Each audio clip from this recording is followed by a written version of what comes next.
Hey everybody, how's it going? Thanks for joining me this evening. Got a great stream with a bunch of guests I think you'll really enjoy. We're keeping things cozy and casual here, just have a nice after Christmas special with some of the friends of the show. So joining me today, we have Bog Beef and Mark from the Good Old Boys. Thank you, gentlemen. We've Thanks. only just begun. Yep. And of course, everyone here, I'm sure, is a huge fan of the Good Old Boys, but you should definitely be checking their stuff out if they have not.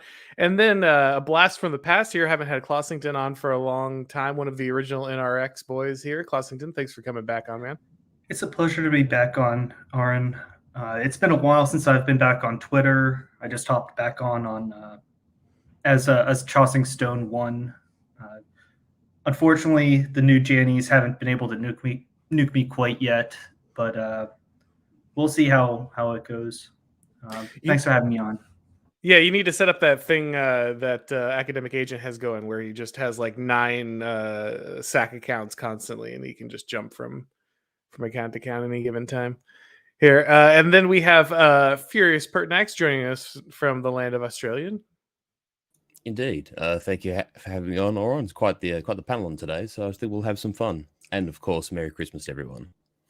Yes, Merry Christmas, sir. So, we're going to do a couple different things here. We've got, obviously, we're going to be talking about Christmas. Want to get a little bit into a few Christmas traditions and what we talked about a few things last year. I think we hit like Christmas movies and things. So I'm going to mix it up with some topics this year. Also, wanted to go ahead and get maybe into a little bit of a year that was. I'll have another stream or two before the new year comes around, but I figure this is a good time to kind of do the year in review thing as well, since we're kind of casually and here hanging out together. But just wanted to go around the panel here a little bit and maybe get everyone's opinion on a few things.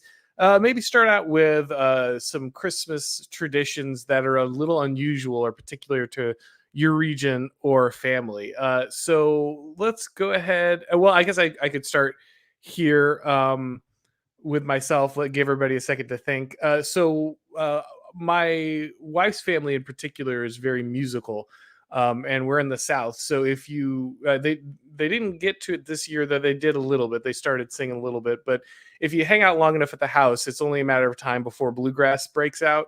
And so you usually end up with a large number of people just grabbing random instruments or playing through different songs.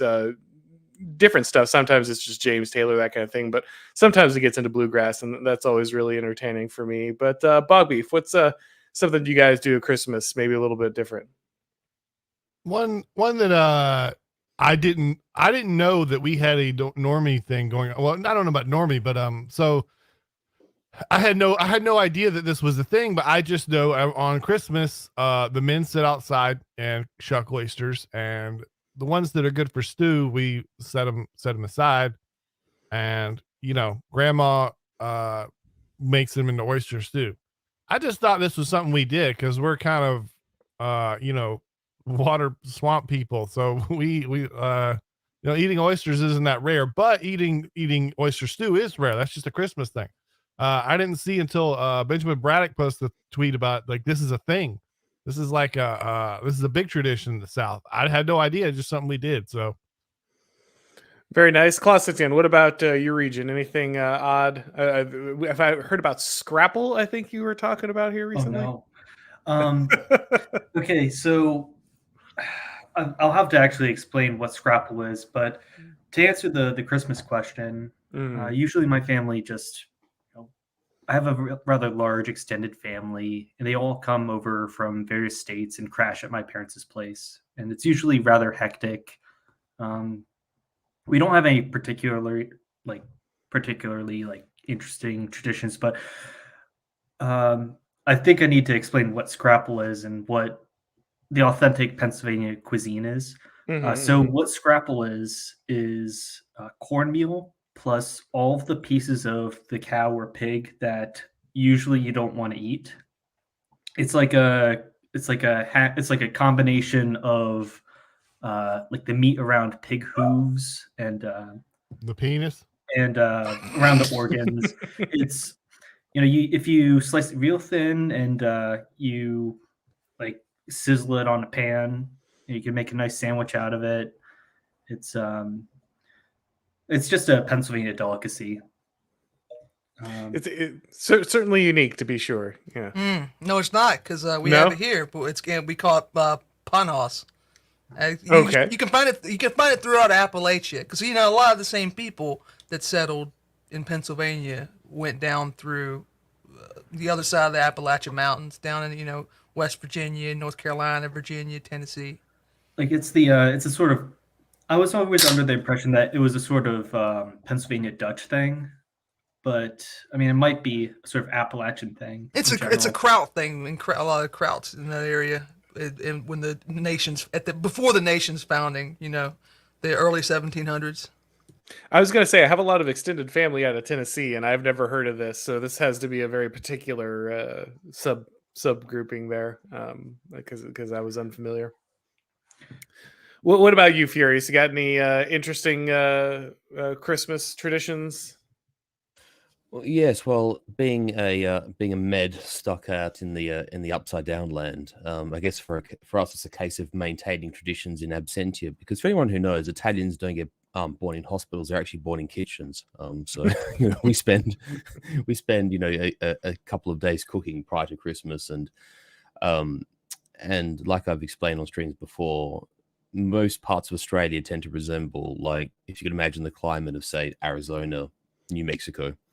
Once you sort of leave the south coast, it tends to sort of be quite warm and quite dry. So our cuisine's quite different from what you tend to have in the north. In a cozy, cold winter environment, you'll have like puddings and spicy cakes and mulled wine and big roast turkeys or roast beef or whatever. We tend to have a lot of seafood because it's more sort of climatically sensible. So lots of like grilled prawns and grilled fish, and we do make a ham anyway because I suppose we're still European, and lots of biscuits, and we tend to have a lot of desserts as well because obviously it's cold and desserts are refreshing. But after about 3 days of that, I kind of feel like I need a wheelchair to get around my own house. So I'm glad Christmas only comes around once a year. Yeah, my father-in-law decided to make biscuits and gravy, sausage gravy for Christmas breakfast, which was you can't really move after 2 servings of that. There's no other option but to remain stable. Actually, on that note, I should probably make an exception because for you Americans here, when I say biscuits, I refer to them in the British sense, so like cookies rather, not like your savory biscuits. Sorry about that. Oh, how disappointing! Yeah. I've lost trust in you, but that's okay. Do you listen to the King's speech? It was on. Actually, I did want to watch it because I wanted to see if Charlie took a different angle from his mum, but I actually missed the speech, so I'm also a bad subject of the crown. But never mind. All right, Merrick, anything you want to share Christmas tradition wise? I wouldn't say unusual. We had a lot of people who had to work on Christmas Day, so we always celebrate on Christmas Eve, and we get like a nice Virginia Smithfield country ham, maybe some panhas, get some pumpkin rolls for dessert, and just watch It's a Wonderful Life, or if you're my dad, Bad Santa, he watches that every damn year. And it's not the most wholesome Christmas fare, but that's how we do it. No, not to get too deep into the Christmas movies, because this one is a little overused, but I am interested in people when it comes to It's a Wonderful Life. Yeah. I feel like that movie has either gained a mythical status or like people can't stand it. Bogbeef, where do you stand on the It's a Wonderful Life question? Brace yourself. I've never seen it. Wow. Boo. Sorry, guys, we have to shut the stream here. Friendship's in doubt now. Have you also never been exposed to Christmas classics? No, I think I've watched It's a Wonderful Life at least 20 times. As we all know, It's a Wonderful Life was a box office failure, and it ended up bankrupting the studio that actually produced it. So what happened was there was a bidding war, or there weren't any bids for the IP to It's a Wonderful Life. And so what ended up happening was it went into the public domain. And so these television channels could just play it on Christmas Eve and Christmas Day without actually having to pay any sort of royalties Mm-hmm. or for licensing. I think it's a great movie. I don't hate it. It has a very it's very cozy and has its own sort of rustic charm. But if I was like 40 and I watched it every single Christmas, I think I might end up hating it because of how like schmaltzy it is. Nope. Yeah, I'm probably a 1 in every 2 or 3 Christmas viewer at this point. Like I enjoy it, but I hear you. I don't want to watch it every single Like year. there are certain like Christmas movies that will aggravate you. Mhm. Like A Christmas Story will probably aggravate you just because See, of I how can hard, watch like, that. I love that movie so much. I know there's a lot of hate for it now, but I like love I that think movie. most of the hate comes from the merchandising and the sort of boomer tier memes that come out of it, Mhm. where everybody knows the lines and the punchlines, and oh, it's fragile, oh ho ho, all the boomers in the room laugh. That is what gets on some people's nerves, but I mean, I feel like if you space these movies out like every 3 years or every 2 years, you'd be fine.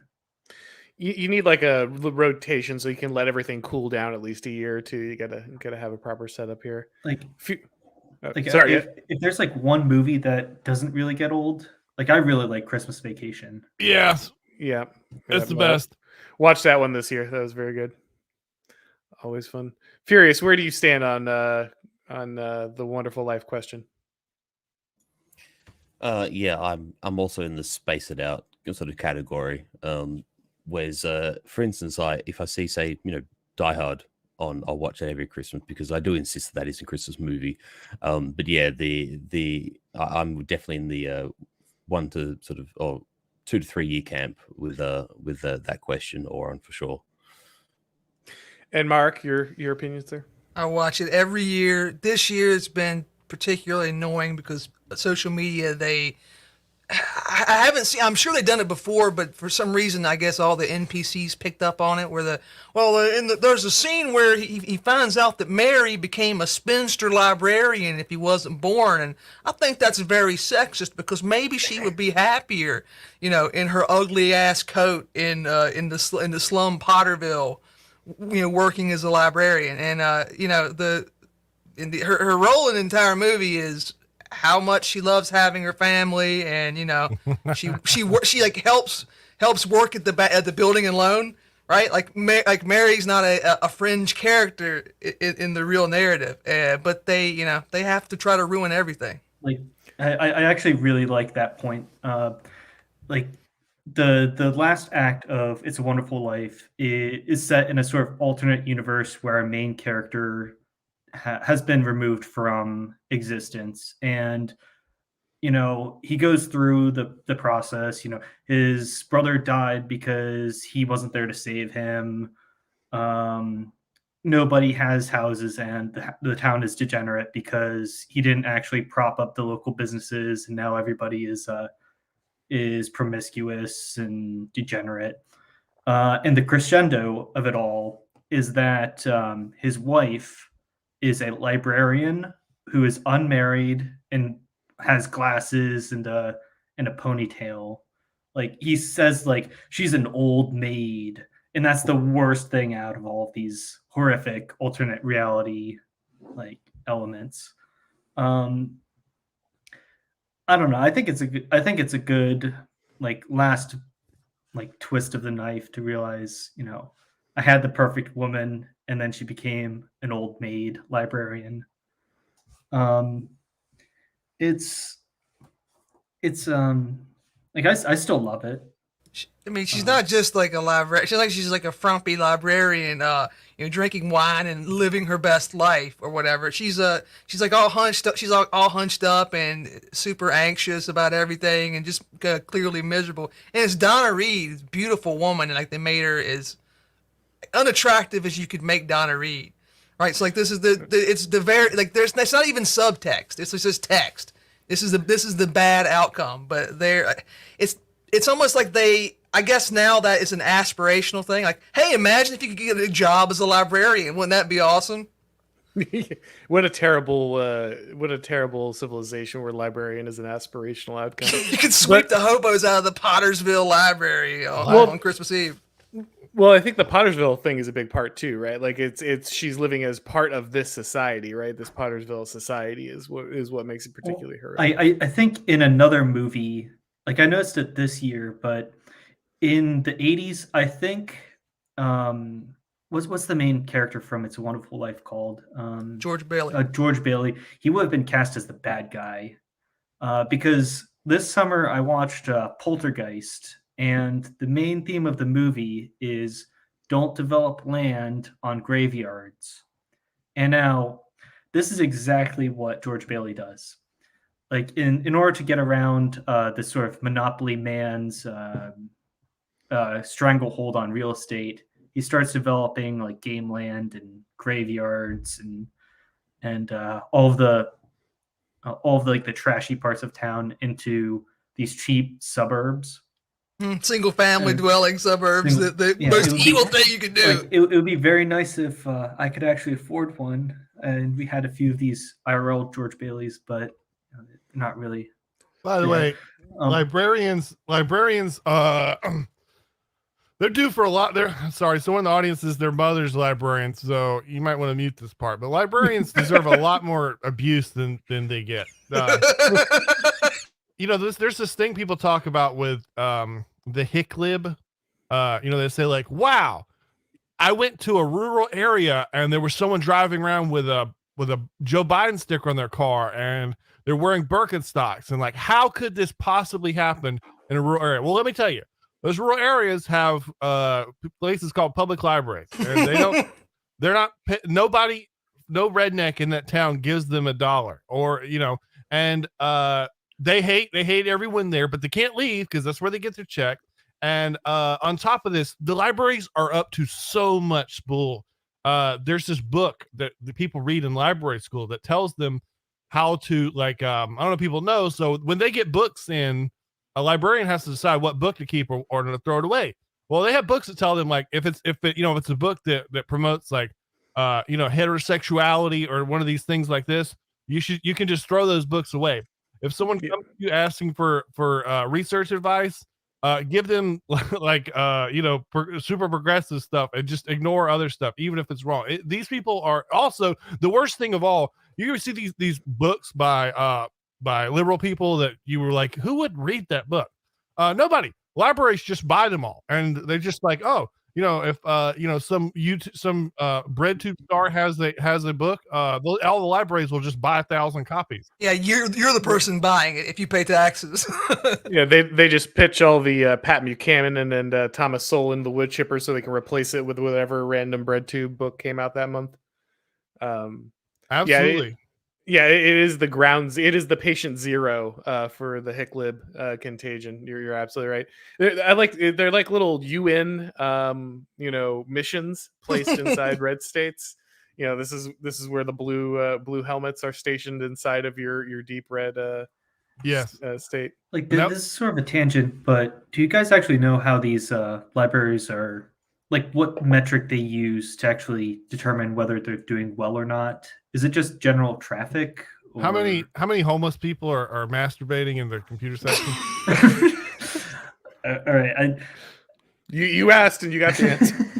That's got to be a hell of a spreadsheet, though. Like, I'm thinking as like my like I'm putting my German video game simulator brain on. Like, how do you do like a library management simulator game? Like, how do you attract people?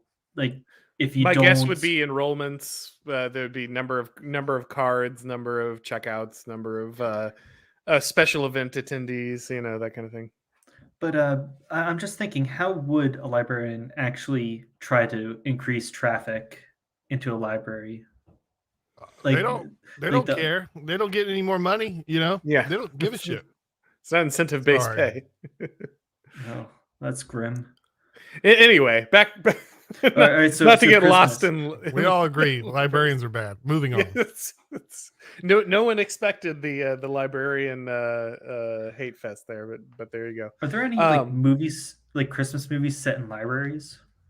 That sounds incredibly boring. I'm told there's a lot of pornographic films set in libraries. Like didn't like Scrooge was of course, you know, a bookish lad who spent all of his time in his studies and not celebrating Christmas. Is that what we're doing here?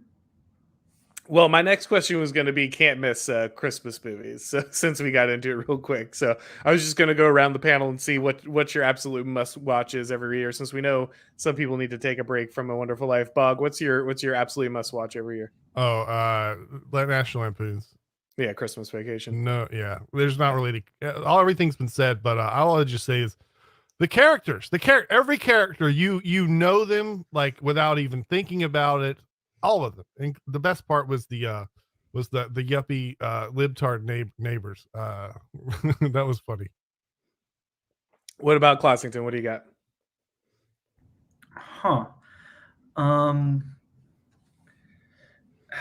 mean, we always see, like, I don't ever choose to put on like a DVD or anything like that. I just put on what's on TV, and every year, you know, It's a Wonderful Life, Christmas Story, Christmas Vacation, Home Alone 2.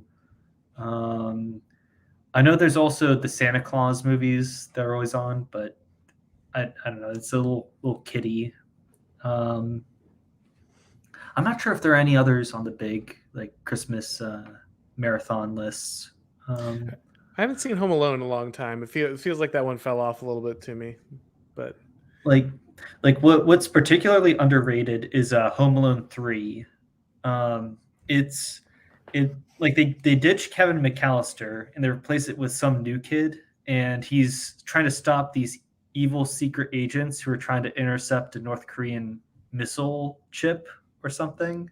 It's bizarre, but it's you know it was one of my like childhood favorites.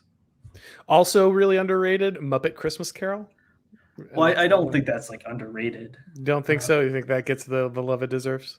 No, I think if you ever put a Muppet Christmas Carol on like a Twitter poll for best movies, you'll actually get a surprising number of people. Like if you listed all of the Christmas Carol adaptations, it's almost certainly going to be number one. Yeah, fair enough. Furious, you got any particular Christmas movie you watch every year? Actually, Clossington kind of beat me to it because it's interesting that in the last couple of years, I've actually found that the Home Alones, particularly 1 and 2, have sort of gone into heavier rotation. And I can't remember who posted this. It would have been last year, or it's definitely been the last 12 months anyway. And someone said that Home Alone is like some sort of semi sort of esoteric analysis of the resourceful and intelligent wasp, being keeping the hostile Ellis Island coalition out. Yeah, well, I was wondering the violence against meds. Are you offended? Do you feel like this is an attack on you and your people? I don't. Not remotely. I think it's actually a wonderful way to frame it. It's like it obviously it's like meant to be like this innocent like family movie, but then you sort of look at it with a political context like such as that, and then people like us can appreciate Home Alone in a whole brand new light. So I actually found it amusing when I watched it Christmas Eve. I was just like, wow, this could actually be perceived as being quite hostile to a minority. Well, and then Trump shows up in the second movie, so I mean, well, Hillary Clinton didn't help Kevin find his room, so Trump's a better person. Exactly. I thought you were going to get into like the Twin Towers of Home Alone 2, and that's like, stark. Hey, when you see it, hey, it's like even in the first one, like one of the characters says like 9/11 when she's counting like the kids. And there's like constant like Twin Towers like symbology in the first one that a bunch of schizos notice. So is there like a whole mythology based around this? This is some kind of yes, Kevin did do 9/11. Okay. Yeah. And another movie that makes a lot of the Twin Towers, strangely enough, is the second Crocodile Dundee movie. Because for those who know it, the movie actually starts with him living in New York. And it's amazing you have all these movies that were filmed in like the late 80s, early 90s that, the Twin Towers, obviously a huge landmark. And then for those of us who lived through or saw 9/11 occur, it's like, oh, those buildings aren't there anymore. And that was a horrible thing that took place. But like, but back to an innocent time when they never assumed it would happen, you know. Like, Mark, on that happy note, do you have? Oh, sorry, Clossington, did you have something there? Oh, I was going to also piggy off of the Donald Trump reference in Home Alone 2. Oh, okay. What doesn't get enough love is Gremlins 2. Now, Gremlins 1 is a little bit too gross to be on TV stations, and 2 is like way too anarchic to even be in the same like ballpark as Gremlins 1. But Gremlins 2 has the sort of big billionaire eccentric guy. His name is Clamp. He's supposed to be Donald Trump, but he's like an eccentric man-child who tries to become like a hero by getting rid of the gremlins that have infested his high-tech skyscraper. It's an underrated classic, in my opinion. And Very nice. yes, Christopher Lee is in Gremlins 2. He has some like pun of a name. I forget what it is. It's like I'll look it up real quick. All right, well, while you research, Mark, did you have? I know you already said "Wonderful Life," but anything else, or is that the main one? It's a Wonderful Life. You should watch it every year. And guess what? We live in Pottersville now, so it's more relevant than ever. Too real. It's become too real. I found it. Christopher Lee is Dr. Catheter. He experiments with rare diseases and cloning and all sorts of shenanigans in Trump's basement. And it's a very underrated movie, in my opinion. Very nice. Very nice. All right. Well, I think we got the Christmas movies knocked out here. Let's go ahead and take a look at maybe, let's see, we did traditions. Mark sent me a great Christmas video I wanted to share with the stream here real quick. This amazing feat here. You got to watch this.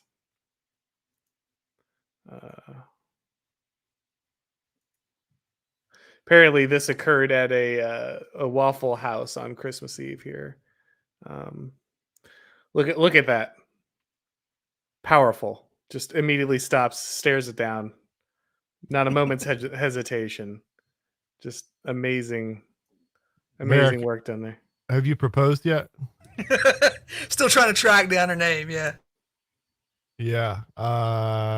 These I'm sure a lot of people in the audience have seen it. Auron hadn't seen this yet, so I don't know. Did you see the whole clip? You probably didn't have time. No, I saw the one that you sent me there. Yeah. I mean, you don't need to see the clip. You know what happens in the clip. Yeah, it's too long to show too. It's like 2 minutes plus, but yeah, you can enjoy that afterwards. Waffle houses are awesome, by the way. People said they're cursed places. No, man, it's awesome. It's if you're there, you got to remember, like, you might be there thinking like, wow, this is the kind of establishment I normally eat at. Yeah, because you don't eat it. Yeah, because nobody else is open at 4 a.m. That's why you're there. You gotta learn to settle. I'm telling you, man. What was that? Was that Atlanta? That video, right? I saw it claimed Atlanta and Austin, and okay. Honestly, yeah. So like, if you go to the Waffle House in Atlanta and versus like the Waffle House in Appalachia, you would get a different dining experience. That stuff don't happen in our Waffle House. I mean, people get rowdy, but not like these videos. A little bit, but I mean, I don't know about that. I mean, I live further to a city than you, and I've been at Waffle House late at night, and it don't matter where you live, people drink and do all kinds of stuff. So they always end up there for the same reasons. But yeah. I think the degree of wild might change. It will always be a place where the unexpected happens, but it probably can change significantly depending on where you're Waffle Housing. Yeah. Right, so I think we should go around and say what our favorite item from the Waffle House menu is. Like, do you guys actually know off the top of your head? Oh yeah. See, I'm more of a Cracker Barrel guy. I mean, obviously, like I don't. Hell yeah. it's been a long time since I'm an old man at this point. I don't get to too many late night Waffle House sessions, so there was the last time I think I went to one, we went to an Iron Maiden concert. That was the last time. Oh, yes, but one day you'll be old enough. So as a man, as you get older, you start waking up earlier and earlier. That's and true. earlier, Yeah, it all earlier. comes back around. Yeah. That's true. Eventually, once you get in like your 60s and stuff, you're getting up at like 3 a.m. Yeah. And then you're back in the Waffle House. My grandfather used to wake up at like 4, make himself a full breakfast of sausage and bacon and gravy and biscuits and everything else, be done by 6 and go back to bed. Like that's That is extremely based. It's one of those things like, like when you're 3 and you don't know where babies come from. We're kind of like that about waking up at 4 a.m. I'm sure one day we'll be old enough and it'll all make sense. But I think, who knows? One day we'll know the secret of being awake at 4 a.m. Well, Bob, what is your Waffle House choice? A 5-ounce sirloin, hash browns, and I drown the plate with like a half inch of Worcestershire sauce. Ah, very nice. Mark, you got any Waffle House favorites, or are you like me, a Cracker Barrel man?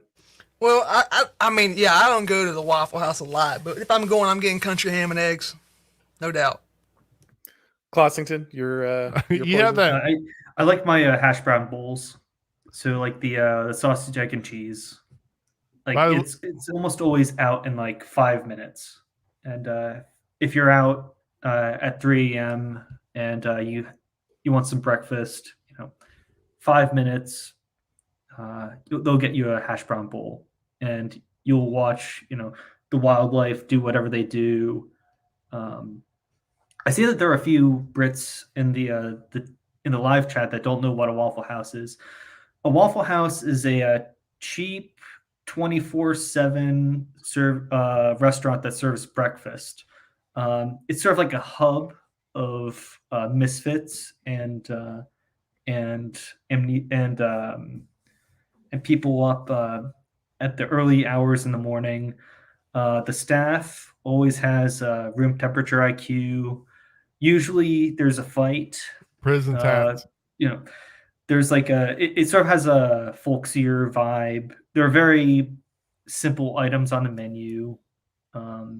It's a mix of people who stayed up real late and mix of people who got up real early, and that's always fun. There's a lot of bad decisions in the room. It's people who have chosen poorly in one way or another. If you want a goth GF, you'll see them hanging around there sometimes. By the way, America, homeless GF. See, now you're just ended up with half the internet at the Waffle House. Yeah, but you ever been in there and like 6 goth people walk in for no reason? I don't know what's going on with that.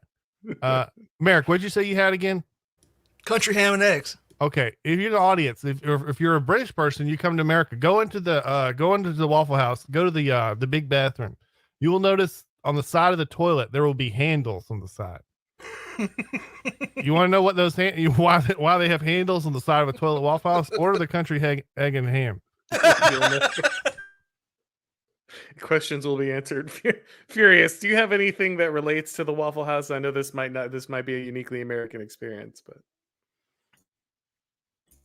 yeah, very much so. I just I hear Waffle House and I'm just learning what Waffle House is about, because it's actually one franchise we don't have down under. So I'm learning about Waffle House on the go and the reasons for having handles next to their toilets, apparently. Well, the House of Pancakes is international. You got those, right? Yeah, Nice. only on the East Coast, because the South Australians and the West Australians are too poor to have them. So, that sounds like our kind of people. By the way, never seen anybody order waffles at the Waffle House. Never seen it. oh, I've gotten waffle at the Waffle House. Are they all right? No. But you can get it with peanut butter and banana, so that's okay. Gotcha. What about the rivalry between the International House of Pancakes and Waffle House? If you're opting into one, which way do you go? I don't think that's on the map. I think Denny's is up there in terms of like scumbaggery. Yeah, that's fair. That's fair. Yeah. I don't know. I think Denny's is like on a level all of its own, like somehow even more skeevy than Waffle House. The I've never problem been with into Denny's. Oh, but Denny's is like you don't find Denny's in the deep rural South. You'll find it in like, I mean, there's some real you go into like the problem with it is like this is the same clientele are eating there. Someone says they're dirty. Yeah.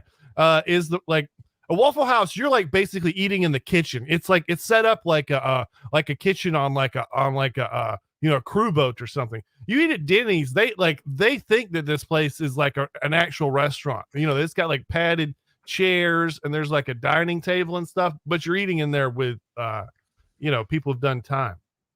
Well, and Denny's is you're right, it has pretensions to an actual restaurant, so they don't just do breakfast, they do a full menu of stuff. And you don't know what happens in the back. You're just like you're praying, hoping, wishing you had another $5 to go somewhere else. So yeah.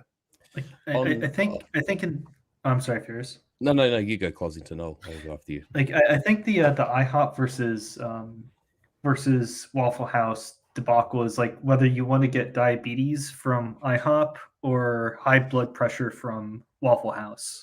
Yeah. Like I think that like whatever you're less susceptible to is where you want to go. Ooh, David the Noman audience says he saw a fight at the Golden Corral the other day. God, I would have loved to be there with you, David. There's nothing like a good fight at the Golden Corral. It's dangerous. Somebody's gonna break a hip. Ramming the mobility scooters into each other. See, the only time I regularly went to those places when we were lifting a lot in college. We were in the gym all the way in college, and then they have the all-you-can-eat steak night, and we just get 10 19-year-old guys who just lifted for 2 hours and just go in and wreck the all-you-can-eat steak there. Just make sure they lose money that day. Just empty out the protein Bain Marie's, just stock up Auron. Well, we went to the I don't know if you guys remember the Ryan's steakhouse. Yeah, for sure. We didn't go to Golden Corral. We didn't have those. We had the Ryan's. So that's where we went for the all-you-can-eat steak night. What you know about some Shoney's? Yeah, Shoney's, man. Good times. Well, one thing I have to ask about, or that I learned about, like in recent years, was that see, in Australia, we actually have a franchise called the Cheesecake Shop, but it's actually legitimately a place where you go to buy cheesecakes and just cakes in general. Like that's all that they do. They're essentially just like a wholesale distributor for people who want to buy, ready-made cakes. When Australians travel to America, they don't actually realize that your cheesecakes are basically your cheesecake shops are essentially diners. They're a whole different ball game to the ones that we have here. And we tend to learn Factory. Sorry, Cheesecake Factory. Yeah. So Cheesecake Factory as a restaurant is like its niche is as like a restaurant outside of a mall or outside of a strip mall. Yeah. They're known for having obscenely large menus where you don't actually know what to pick from. There's girls you got to take. So if you're dating a girl that's like, you ever date a girl that's like she's in college and she's taking some major, where she thinks she's going to be like, she thinks she's going to be wealthy, but she's not. She's going to be like that sort of aspirational, like lower. It's like half college students now, bro. I know. Yeah, you're just describing college students. But there's a certain type of middle class aspiration that ends up at the librarian. Yeah. So it's like you spend like an afternoon at the mall, and then you want her to feel like she's like going to an upscale place, but it's not an upscale place. Like that's where you take her to. So Cheesecake Factory, it has the aesthetic of trying to be upscale without being upscale, so to speak. Yes. Oh, and they overdo it. Yeah. Okay, there you go. Yeah, I've had friends who really like Cheesecake Factory, and I don't get it. Like they're like, we have to drive an hour to the Cheesecake Factory, and you get there, and it's just a massive menu where everything is poorly done. There's like 3 things you'd actually want to eat there because they know how to do it, and the rest is just like, good luck. Hope the cook remembers how to do that one or microwave it. I don't know. Trying to bring the Australian guy into this, although not really. Let me like another place a lot like this, and it's so weird. You ever go like every time I've ever been driving past an Outback Steakhouse, that line is wrapped around the building like 3-4 times. Like people just doing anything they can to get in there to eat whatever. the blooming onion. Or Yeah. what's up with that? Yeah, I have no idea because it's funny how and I know there are places in the US that do this, and even Canada, where they sort of have steakhouses that try to be Australian steakhouses, Yeah. like you say, like Outback, whatever. And we actually have that franchise here. We call it Outback Jack's. It's the same sort of thing.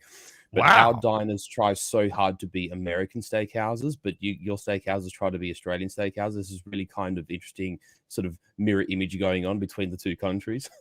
But Yeah, so our Outback Jacks is sorry, go, Auron. No, go ahead.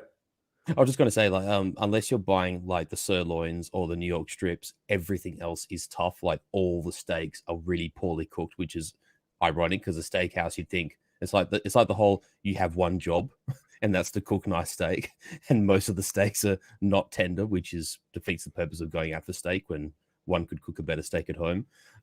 Sorry, Auron, you were saying? Oh, I was just gonna say I finally experienced this. Like I had this surreal moment because we went to Europe here a few weeks ago. Yeah.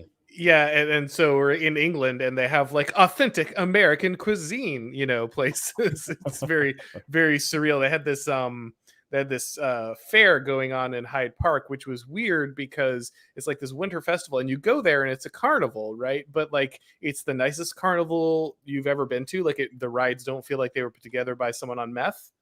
And like all the food is actually like of decent quality, and like they have like really real authentic American cuisine, and it's very surreal, which it's odd because like they have like KFCs and Burger Kings around. Like for some reason Burger King very popular outside of the United States, even though most people in the United States don't seem to like it.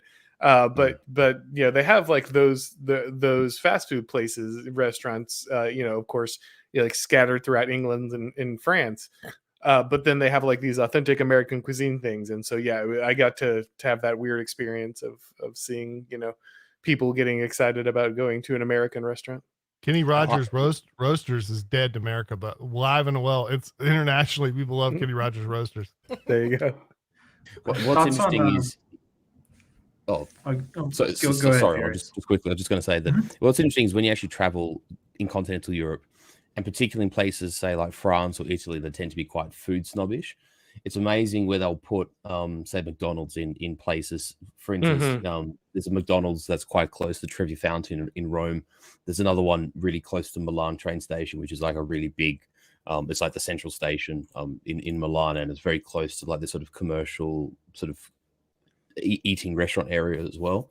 And how there's like this dimorphism between young people who literally just want to go to sort of samples, like, oh, it's the closest thing we have to an American burger. And then there's a different set of people. Often they tend to be of slightly older generation, where they'll sort of scowl at people committing like food treason. It's like, why are you going to NATO, like pro sort of, GAE food, slop? It's like, no, we have the best restaurants in this city. Why are you going here? And the young people are like, oh, we just want a burger and chips. Like, it's really interesting that there are two different groups of people that either do go or don't go, like it or hate it. It's very evident in Europe.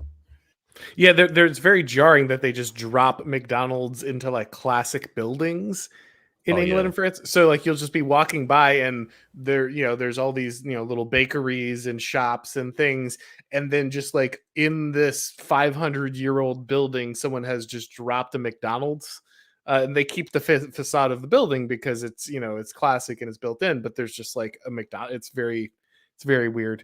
Hey, look, if we have to pronounce like burrito and chorizo the right way, he's got to say a burger and fries, not a burger and chips. Yeah, chips. That's right. I'm just saying. Say it correctly. So shall I say burger and fries? Is that better? Yeah. Yes. Thank you. Thank you. We You're appreciate welcome. What's up with like Asian countries and KFC? Like every year I see that like Do you not know the story? No, I don't. Anyone want to tell them the Japanese KFC story? People know this one? Am I the only one who knows this one? I don't know. I just know they eat it on Christmas. Yeah. So what happened? And this is all myth that's been handed down to me. So I don't have maybe I'm going to just spin a tall tale, but I believe this is the case. So post World War II, obviously, like the protectorate of Japan is a colony, and like they start adopting Christmas, just like we start adopting karate. but it's like a Christian holiday, so they don't have any traditions attached to Japan. There's no particular tradition or anything that they have in the context, but they want to start celebrating this holiday Christmas because it seems cool. And so like some genius in the KFC of Japan marketing agency was like, well, you know what Americans do on Christmas? They eat KFC. And so like they did this massive marketing campaign, like Coca-Cola with Santa Claus. Like they basically invented KFC at Christmas in Japan. And so like to this day, like part of Christmas tradition in Japan, even though there's like no real, connection to Christianity or the actual holiday, kind of like America at this point, they I know that one hurts. They go out and they get a bucket of KFC. So like how like the honey baked ham stores start popping up right before like Thanksgiving or Christmas around here, so you can order a honey baked ham. Well, that KFCs start popping up in like train stations and stuff where you can like pre-order your bucket of KFC so that you and your family can properly celebrate Christmas. You know that phrase, cultural Marxism? Whenever the only way I can make that make sense in my head of like, think about how that, because it's like this crazy conspiracy theory. You couldn't say it, remember? The Frankfurt, Kentucky school, right? Remember this? No one talks about the Kentucky school. It used to be something you weren't allowed to say. Now, not so much. But the only way I can think about it is just thinking about what we did to Japan after World War II. Because that makes sense. You know what I mean? Like we just totally set up their culture. Like guys sat around the table and did that to them. So I get it. You can do that. It really happens. Well, I mean, they play baseball. They eat KFC and they work harder than Americans. So like. Okay, so this is like a counterfactual, but we need to actually impart something onto the one Japanese person listening to this stream. If we could go back in time and replace the staple holiday meal of Japan from KFC, like first off, KFC is awful. Yes. We need to replace it with something else. What do we replace it with? Or at least Publix, Yeah, now you're talking. All right, so we have one Popeyes, superior to KFC in every way. Absolutely. Buck, have you had the ranch fried chicken at Publix? No, I haven't. So they I don't think they do this anymore, but they for a limited time they would like dust the fried chicken with a ranch. He hates ranch. He's not going to do that. Okay. I can eat some ranch. It's fine. Normally, if I'm having wings, I'll get the blue cheese. But I can say that I wouldn't say this on the air because I know people would go buy them before I could. Have you ever? They sold, the prison sandals, the slides. Mm-hmm. Publix used to sell these badass green prison sandals with Publix on them. They were awesome. They're out. They haven't. I've been emailing them for years, and they're like, "We're never going to get the Publix prison shoes back in." So you're the one guy. Yeah. So sorry, Clossington was trying to get. I have to ask, what is a Publix? Oh, you're from the north. Yeah, unfortunate. Well, hey. Okay, so Florida is not actually in the South. It's like, come on. I can take you some places. So North Florida is in the South. South Florida is in the North. That's the thing about Florida. The further south you go, the more north it gets. Well, I mean, it's true, but like the most southern place I've ever the places that's most if you go down there in South Florida, like Polk County, all those insane stories about these ridiculous rednecks, they're on Polk County. That's deep down south. I had friends. I lived in South Florida, Fort Lauderdale, Miami for a while, and I knew people that rode horses, had farms, and they lived in. I can't think of the name right off the top of my head anymore, but it's like right outside of Miami. So I mean, the rednecks are in the mix down there. There's a lot of different kind of people, but it's not like you're not in the South if you're in Miami. If you escape the I-475 corridor, you're gonna run into rednecks real quick. Yeah, for sure. Polk County, for people in the audience, the Polk County is like I wrote an article in I am 1776. I don't know if they put that in there, but I was like, this is where like the Oblivion Gate is. Like every person you meet that's totally insane in Florida, you ask them where they're from, they're all from Polk County. Not being if I'm not being funny, I think it's the poorest place in Florida, and perhaps in I don't know, the East Coast or something. It's there's nothing to do there. I thought the Panhandle had a really weird reputation. Yeah, It's but South Georgia. yeah, I mean, it's South Alabama, really. That's really true. my world. But there's military bases and stuff. There's something to do. You get in the middle of remember, this is this you go down there. We're talking about in the middle of Everglades, in the middle of the swamp. There's nothing in there except for crazy people. So do you know how you kill a gator if you get cleared for it? If you win the lottery and you get to kill gator during season? Oh yeah, 357 between his eyes. Well, no, there's a legal requirement of how you get them. It's the bang stick, right? So you have to. There's a shotgun shell on the end of the end of a stick, and you got to pull the pull the mechanism and drop the shell on them, and that's I believe that's how. Yeah, they do stuff like that. The cattle and stuff. Yeah, but I'm absolutely terrified of these gators. I almost ended up moving down to Jacksonville earlier this year, and I did a bunch of research on how to get a commercial scuba diving license just for my job. And there are a ton of pictures of just gators sitting on the bottom of the ocean, just looking up at a poor little diver who's just putting on his flippers. And did you ever see that? There was a series of shows with people who would play with gators, and it was people from the gator farms and stuff. And then somebody came out with a show that killed all that stuff. I don't know. I think it was called Swamp People, where this guy was he gets in the water with the gators, because a gator on land, they get tired really fast. They're cold blooded and stuff. But this guy was just a psycho, and he would go swim with the gators and stuff. And that killed all the other shows. We walk around with the gator. No, this guy swims with them. He's insane. I don't know. A friend of mine who's from Louisiana said that if you're on the bayou in a boat, these gators will tail you by 50 feet and just look at you. You see the gator sees you, you're looking at each other. And there's a sort of mutual understanding that as long as you're in the boat, you're fine. But as soon as you hit the water, you're the gators and it's over.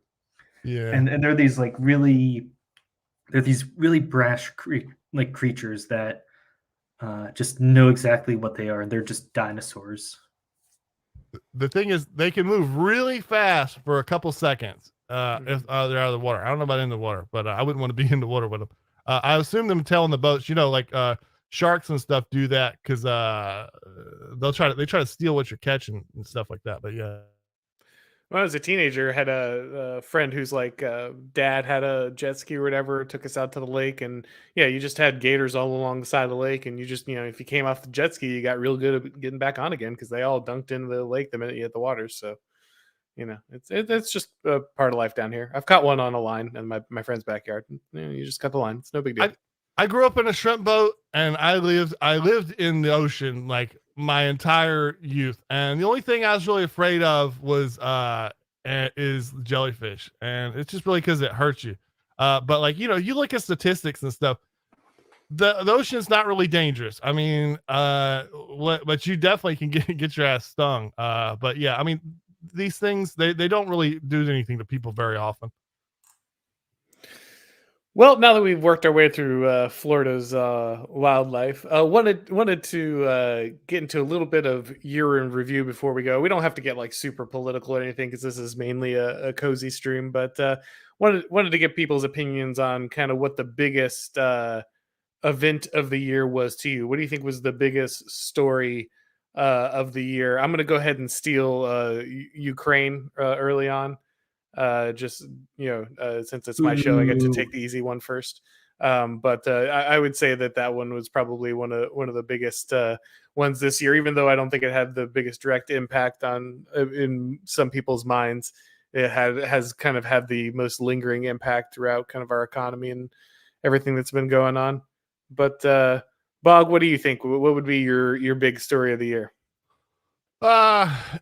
Inflation, and it's not like a thing that punches this year like a war or something, but this would be if we have another year like this, then we will have something like the 70s again.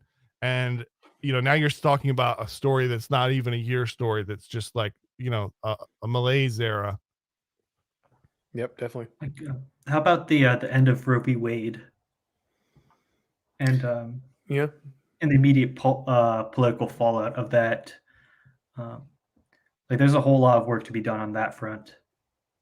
I feel like that one kind of is kind of the back burner due to the like implications, I guess, down the road. Like there's a bunch up front, but I think from a lot of people that's fallen behind, but is probably, like you said, something that will crop back up again here when different pieces of legislation and thing hit the fan. Maybe you could tell us, was something I've wondered. I mean, so obviously this didn't change anything. Is there a lot of abortions that didn't happen because of that decision yet?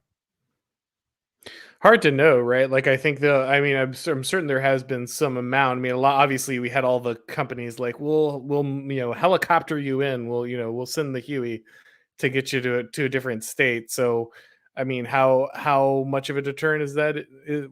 We'll really have to see let the numbers roll in over the next couple of years, right? There is value in keeping these things out of your state's borders, even if people can just go across state lines to do it. You're not allowing it in your state, and like this applies to a lot of these different things. Yeah, you can't. You don't have the power to stop it everywhere, but you can keep it away from your people. Yeah, and I wasn't downplaying that. The main reason I asked is I used to live near an abortion clinic in Texas, so I knew, I could see them out there and stuff. And I wonder what they're doing. I wonder if that's still going on in Texas. Furious, what would be your biggest story of the year? I actually had to double check because for some reason I thought that the fall of Kabul was actually early this year, but it was in fact last year. So I kind of thought that was an interesting. I suppose that did lead to perhaps the outbreak of the Ukraine-Russia thing, which you have cited, but no, it was actually last year, so that's a non-goer. I think that there's an interesting sort of interrelation between, about 2 months ago we were sort of seeing these memes about Trump's Truth Social, Elon's Twitter, and Yi with his app. He ended up buying Parler, didn't he? Or was that I think they fell through. My conspiracy theory is that Yi saw the I'm just calling him Kanye. I'm not doing that stupid thing. When he saw the numbers for Parler, and he actually figured out what he was getting into. That's why he started popping off on all the programs, hoping to like if I get crazy enough, maybe they'll dump me and I don't have to actually buy this thing. That's my conspiracy theory. The subject of the House of Windsor, of it, right? And it's not the Queen. Yeah, true. It has to be, right? No, that's actually, a good one. That's quite fair. I was going to say there's a few things that have happened, and I think that's actually quite a good call. But yeah, I think there's I think those couple of things definitely rank up there.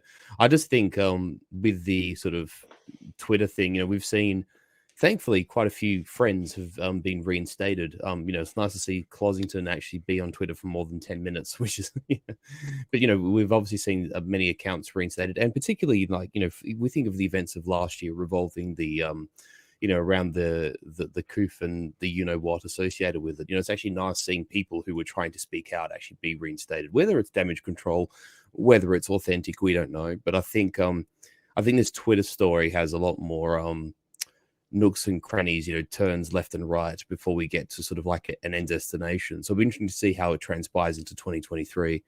Actually, just in the chat, someone did also mention the FTX scandal, but whether something actually comes of it, who knows? When you sort of hear that Mr. Bankman-Fried is going to the same prison as Jeffrey Epstein, I don't think it bodes well for that man. So, yeah, watch this space. Good time for him to clarify that he does not have any information that would lead to the arrest of Hillary Clinton. Exactly. Also does not work out alone with weights on the back of his neck. Yes. Mark, what about you? What's your top story of the year? The appearance of empirical evidence that voting does not matter. Very based. We had every indication, but it's nice to have the goods. Have the receipts, right? Whatever people say, yeah, well, obviously that's true. No, I wasn't sure. I wasn't quite sure about that until 2022. Now, yeah, it doesn't matter. Don't worry about it. Don't worry your pretty little heads about it. You don't need to worry about campaign strategies and stuff like that. None of that matters. It's unless you live in Florida or Ohio, at least. So by the way, so that kind of narrows things down for someone like me. I know Ohio did the same stuff, right? But I know in Florida, you can't really do hardly anything that sort of gets into weird stuff. So this will be like, if I have any interest in politics, it would probably like real politics.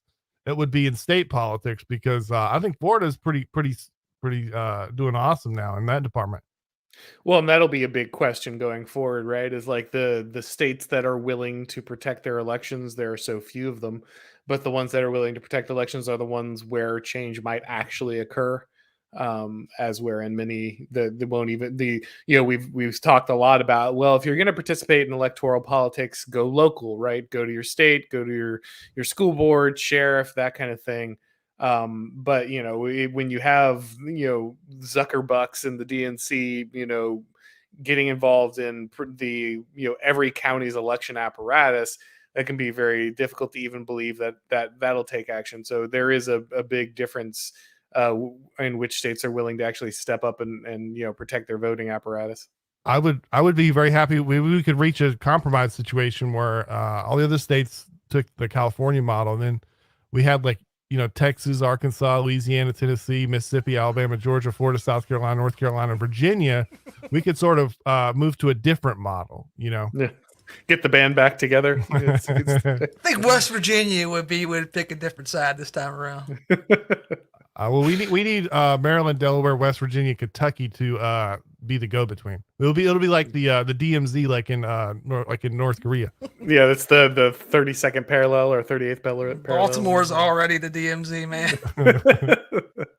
Not very demilitarized, but I hear you. Okay. Hold on. Baltimore has a really nice harbor. The rest of it, yeah, you don't want that. But okay, the outer city limits, Baltimore, you can have that. The Yankees will take the harbor. Thank you very much. We'll also take Annapolis because it's where the Coast Guard and Navy are at. So you can take the rest of it. I'm sorry. Did you invite a blue belly onto this podcast, Auron? It's like, I can vouch for Clossington. He's yeah. It's, despite the many strikes against him, he is good people. I think the Johnny Rebs are getting uppity. Santa needs to send them some more coal and put them down again. Thought we were dealing with a copperhead around here. Yeah. By the way, someone in the audience brought up the Disney story. I think that is that is big. Which, by the way, I don't know. I just want to drop this right now. I heard a conspiracy theory on the street,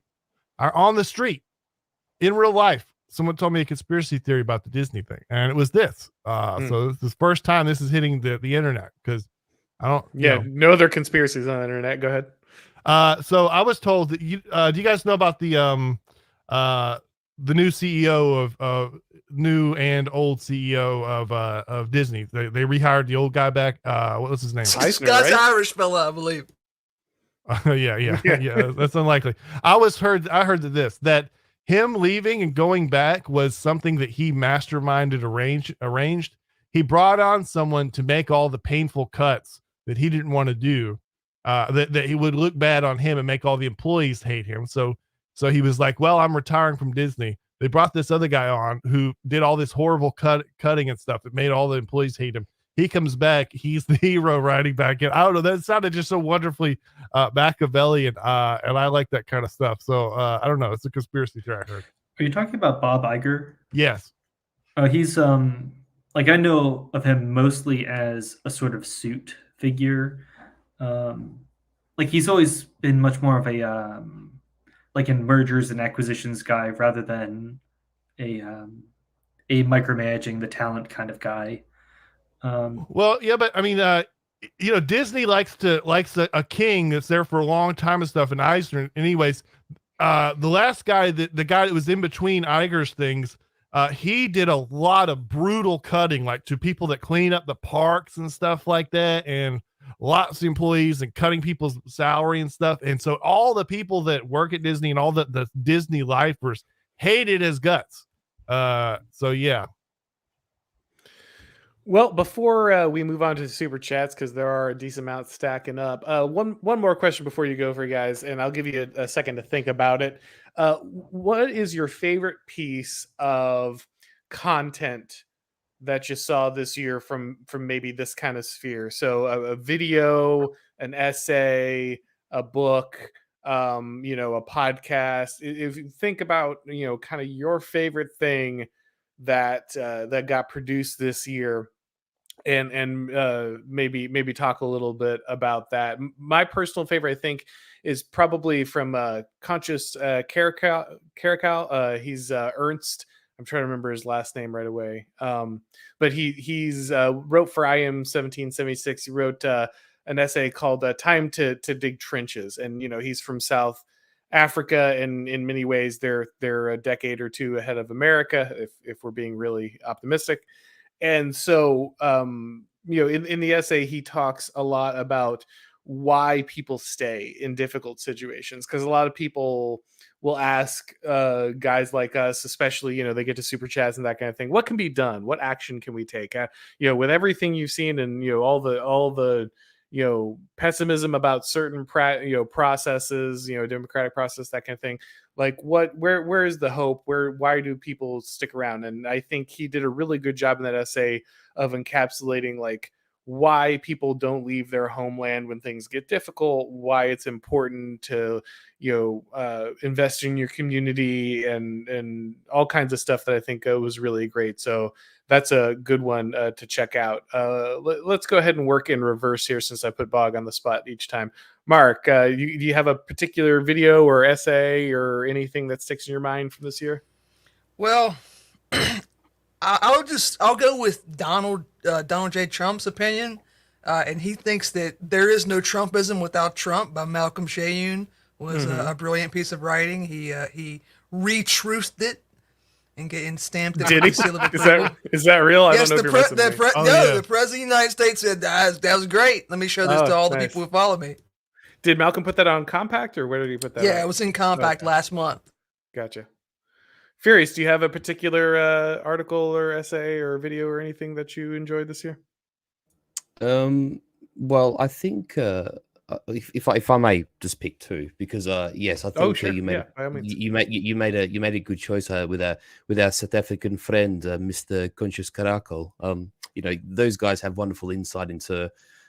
You've used the phrase before about canary in the coal mine, and South Africa certainly is, in terms of the whole dystopian sort of rainbow nation thing, where it ends up, and it's not pretty. And much like my own country, a good country was fashioned out of a harsh biosphere and a climate, and difficult lands that were tamed, and to see all that hard work building a civilization be torn down from all directions, both inside, from within, and from without, is saddening. And those guys have a right to be proud of what they've inherited from their ancestors, even though it's been defiled by other people. So that was a good choice by you, Auron, because I think sometimes we sort of overlook South Africa and what the privations they're suffering. But in my instance, I think my two would be, I think we can't underestimate the importance of populist delusion, and the fact that our friend AA has gone to the great difficulty of sourcing a lot of these difficult to find authors and sort of collating their viewpoints into a sort of a cogent, structured book, a work, shall I say, that can then be sort of distributed amongst people who might have inclinations or instincts towards, what we might call dissident politics, or a dissident perspective on politics. I think the importance of populist delusion can't be ignored. But in terms of a specific thing online, I think Uncle Radlib's 124 years of the GAE is probably one of the best pieces of online content we've seen this year, because I think I suppose as an Australian, it's not so difficult for me. I think with you American lads, and I say this with all due respect, because I think patriotism is an admirable trait, but it must be difficult to sort of embody a notion of patriotism and pride in what you have and what your forefathers have built, whilst sort of trying to, mentally accept this role that the country has played in international politics for, almost a century and a half, and where things have led from then till now, and how the usurpation of American institutions has led us here. It's led to Europeans finding themselves in their predicament, Russia finding itself in its predicament, the American people and their Anglosphere allies, which would include me and my country, where we find ourselves. And Radlib has a really wonderful way of sort of chronologically going through these events in a very sort of factual and straightforward manner. And so I think his 124 years of the GAE is probably one of the best works that has been made this year. No, excellent recommendations. Both academic age, and I've of course read Populist Delusion, and very familiar with the source material that he's referencing, and he does a great job with that. And then Radlib does. He was just on last week on this channel. He's always got a great presentation style. He's very good at breaking down a lot of that stuff. So make sure to check those out. Clossington, did you have anything in particular? What really stood out to me, I've actually been very horrible at keeping up with Substacks and the polemics this year, but two streams actually stood out to me, both from our friend Ryan Turnipseed's channel. His Turnips Digests on the Dixiecrats from 1948 to 1968 and the Dixiecrats and the Party Switch. Turnip and a close friend of mine, Christopher Sandbatch, went through the formation of the current Democrat Party as we know it, and the actual inner workings and inner party struggles that led to where we are today. I don't know. I thought it was just a very informative series of streams. Ryan's a young guy, but he does a really great. He's a good student history and does a great job of putting things together. So it must be said, Turnip is a man who punches way above his weight. He really does. His tender years, he's a very, very smart fellow. Absolutely. Bog, what about you? Anything that stuck out to you? Okay, so I don't listen to as much stuff that is super adjacent to us, because I'm the kind of person that I would just start if I listen to someone's material, I'm gonna start talking about the same things as them and stuff. So I limit it. It's artificially limited some, but however, I do have some. So first off, there's the people great articles and some that caused big reactions. So Merrick mentioned Malcolm Shagan, Trumpism without Trump. Gord McGill, big friend of us, in the wage cap for the most essential worker. Probably the most inflammatory article all year by our friend Charles Stallworth was in Newsweek. It was "The Tantrum at Twitter Reveals How Privileged the Liberal Laptop Class Is." This was amazing. There were just like weeks of people screaming about this article. Gnashing of the teeth, yeah, that was a lot of fun. I've watched Distributed streams, his streams all year. I don't know, I don't know if he's done any like video essays or something, but it doesn't have to. I like watching him just doing the question answer. But my favorite one we did, which I have to say because it's not really on us, it's not because of me, but this year we interviewed Michael Anton, and that was we've interviewed a lot of smart people. The only person that's like, I don't know, man, that guy is really slick. He just is. That was a lot of fun. And I would have to add, Auron, your stream with Charles Haywood. That was fantastic. I think I watched it once and listened to it once. I really enjoyed that. Yeah, Haywood's excellent. He's been on my radar a whole lot more here recently. He's actually going to be coming on tomorrow for a stream. So if anyone wants to check out more Charles Haywood, he'll be back on the stream tomorrow. So make sure to watch that one at 7 same time tomorrow. All right, so let's start getting to our super chats here so that we have a chance of getting out here at a reasonable time. Creeper Weirdo here for $5. In the book, It's a Wonderful Life is based off of she's married to an abusive drunk. Oh, interesting. Okay, so in the actual novel that the movie is based off of, she's not alone. She's remarried, but to a much worse person, or she wouldn't be remarried. She'd just be married to an awful person. Interesting. I don't know. I have never read the It's a Wonderful Life book. Any of you guys familiar? No. Yeah. I wasn't even aware it was a book. I mean, I guess as much. Yeah, But me neither. Was he? Well, I'm not gonna. What ethnicity was he? I gotta know. I'm assuming Italian. I don't know. I'm just gonna see if Furious can get the perfidious Ellis Islanders are striking. Enough shade has been thrown in the direction of poor Italy. Here. All right. So Tree Frog for $4.99. Thank you very much. Not Christmas related, but rewatching Jurassic Park 1 and The Lost World over the weekend with my girlfriend, and saw King Kong 33 for the first time.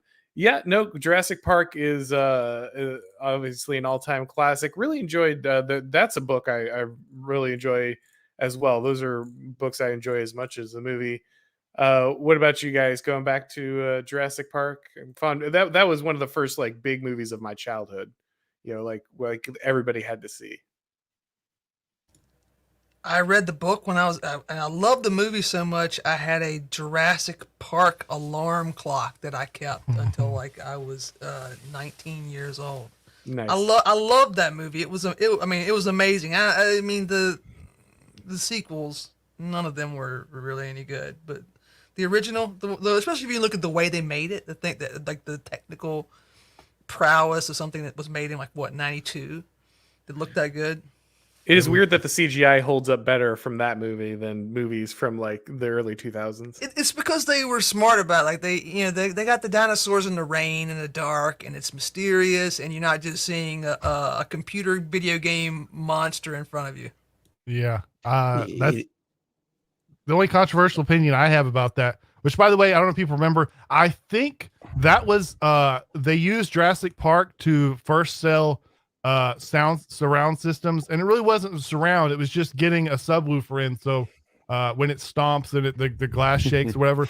But I remember there was the opinion that every normie had was that the Sega Genesis game was better than the Super Nintendo game, which, I mean, to me that was ridiculous. Who could possibly think that? I just remember how bad the NES game was. It was just horrific. Or the Game Boy one. Oof. Ooh, I imagine the NES was dead by then, pretty much. Well, that's the thing. The NES survived well into the SNES's life cycle because it was just so popular. I had the top loader one from later, because I too was one of the poor people still rocking the NES deep into the 90s. Same thing. My parents are like, you don't need another video game system. We bought one like 7 years ago. And so like I went directly from the NES to the Sega Saturn because I had excellent that was a lost in the past. I bought my Saturn for like $50 towards the end of its life cycle because no games came out for it. The first video game console I purchased with my own money that I earned was the Nintendo 64, and I didn't buy another console for like 20 years. That sucked. I'm sorry if people. I know you might have nice feelings about N64, but every game runs at 15 FPS, so it sucks. Unless you get the expansion pack for the 64 meg RAM expansion pack for the N64. Yeah, you have to have that to run like Perfect Dark and stuff. Perfect Dark. The only reason, right, yeah, I never owned the 64, but all of my friends would play GoldenEye, so I was very familiar with its controller. Oh, by the way, the best, exactly. Like the concept from Jurassic Park that I think about all the time is just like that. Whenever I look at any situation, I'm like, who is the Dennis Nedry? Like, who is most situations, governments, worlds, like, maybe you can tie this into the elite theory thing. There's one guy that could get pissed off and shut off the fence in the rain and, get everything going. I'm definitely working that theory into a book now. I'm on the 5th chapter, so I'm definitely working the Nedry theory into. Remember the old like upstanding conservative stuff? They'd be like, or maybe no, this maybe came from a bomb or something. Like, find the doers, find the helpers. Like, no, find the Dennis Nedry, find him, get him to shut the fence off. Did you guys see Jurassic World Dominion? Yeah, Like they're not good. Like, I thought it was hilarious. I mean, hilarious in how bad it was. Yes. No, it's like it was my fiance actually got somewhat uncomfortable by how much I was laughing at the serious points. Like it was actually quite sad. Like there are these just montages of dinosaurs hanging out with the whales, and like there's this convoluted clone subplot, and it's absolutely insane. Do any people get eaten by dinosaurs? Yes. Okay, I've worked some like manual labor jobs with people that are like, they don't